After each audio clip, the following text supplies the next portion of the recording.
Hello po sa inyong lahat. Celebrity Chika Time po muna tayo at may inihanda po akong chika para sa inyo. Tara po't magchikahan na po tayo. Asia's multimedia star na si Alden Richards, kanilang announcement sa kanilang comeback movie with Catherine Bernardo, umabot sa 1 milyon ng views. Yes, mga maka-celebrity chika time, yan pang ichichika ko sa inyo na lubos rin pong usap-usapan sa social media ng mga netizens, lalong-lalo na nga po ng mga followers at supporters ni Alden. And of course, bago po tayo dumako riyan, ay nais ko po munang batiin mga team bahay, team abroad at mga seniors natin dyan. Shout out po sa inyong lahat at happy Monday po. Yes po mga maka-celebrity chika time, kahapon nga po ay ginanap ang announcement ng comeback movie or reunion movie ni Alden at Catherine.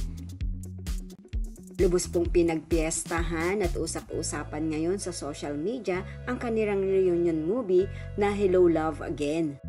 Nasa loob lamang nga po ng 10 oras ay umabot na sa 500,000 ang views na kanilang inilabas na video. At sa kasalukuyan nga po ay umabot na po ito ng 1 milyon views. O saan pa, di po ba? Tunay naman nga pong pinagpiestahan ang mga inilabas na larawan at mga short video clips mula nga po sa worldwide live stream ni Alden at ni Catherine.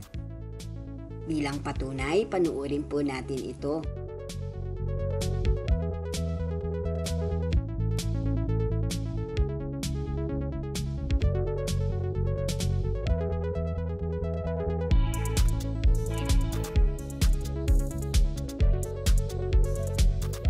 Yan po ang aking chika updates for today. Salamat po sa inyong panonood. Huwag po kalimutang mag-subscribe. Pwede po mag-comment sa ibaba.